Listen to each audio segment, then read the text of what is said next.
Hello, I'm Rebecca Zung, divorce attorney here with you again today. And today is Wednesday, so it's Wednesday Divorce Wisdom.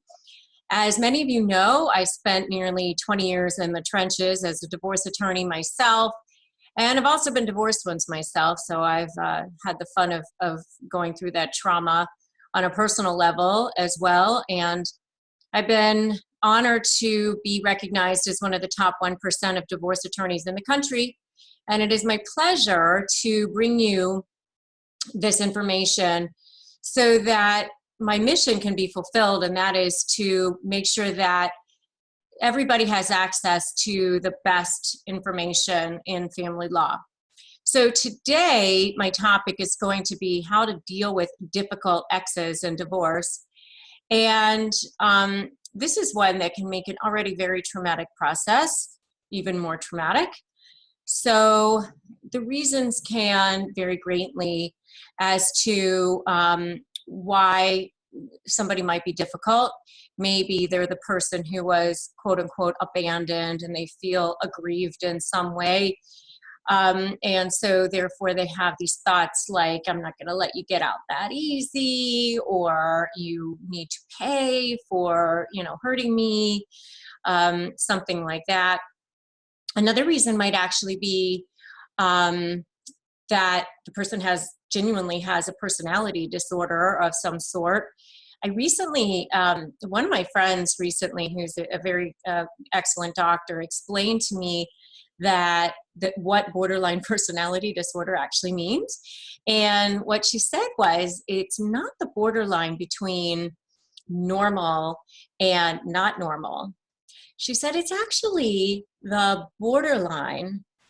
It means they hover on the border between the super fun border of psychosis and neurosis. So put that in your therapy session and smoke it. Or maybe they have what I call one of the 3 deadly sins of marriage: abuse, addiction, or adultery. And if that's the case, all of which make normal communication a little bit difficult, to say the least, regardless of whatever the reason is. And, maybe even after the divorce, during the divorce, you still have to talk to this person. If you have children, you're certainly going to have to talk to them after the divorce. I actually recently heard a statistic that 40 million people are sharing custody with their ex right now in the United States.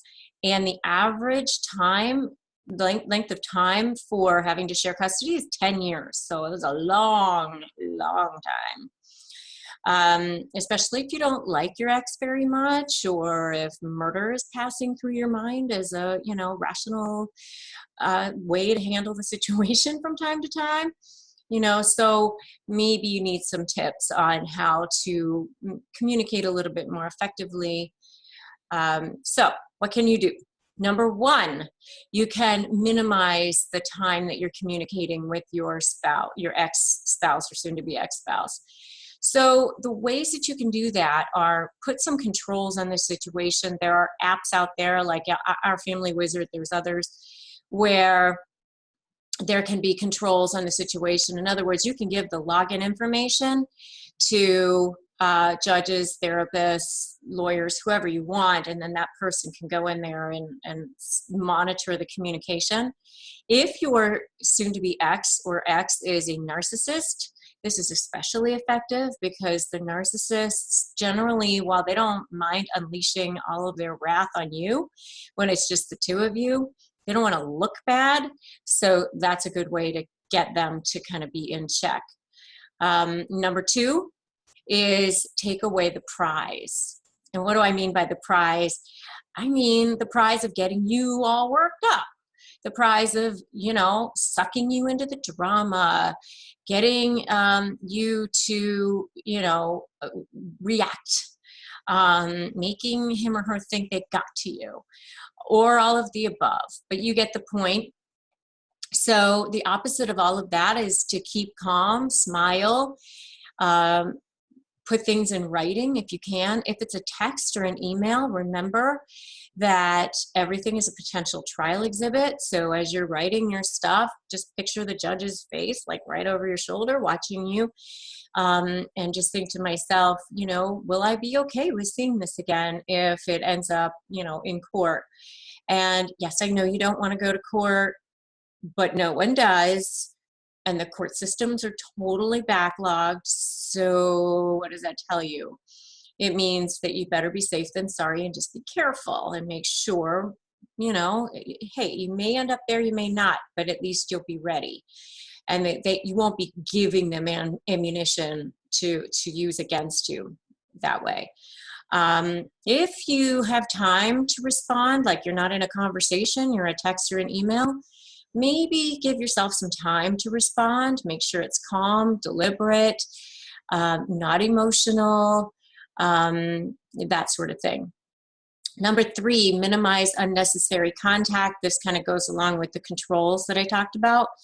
But, you know, if you've got kids, maybe do the exchange through school, drop off in the morning, the other one picks up in the afternoon, something like that. Find a neutral location to do the exchanges. If you don't have kids and you're getting ready to get divorced, and then after the divorce you never have to talk to each other again, then maybe you just wait until you have a structured settlement conference scheduled, like a 4-way or maybe the mediation or whatever it is, instead of meeting up at your kitchen table or at Starbucks or whatever. There are some really good books on this topic. One is called Co-Parenting with the Toxic Ex by Amy Baker. Another one is Stop Walking on Eggshells by Paul Mason and Randy Krieger. I also have written my own best-selling divorce book, which I happen to be giving away for free right now. I've already paid for the book. You just cover a small shipping charge. And you can get that at www.breakingfreefromdivorce.com, breakingfreefromdivorce.com. So I also give lots more information through my private divorce virtual master classes, the Core 4 and the Core 4 Plus Kids, which you can also find out more information about at breakingfreefromdivorce.com. So thanks for joining me today. I will see you tomorrow for Thursday Divorce Thoughts. Well, I'm actually going to be discussing how to make sure you have a healthy divorce diet, taking care of yourself during this process. And until then, remember that you're just one step away from your new life. Together, we've got this.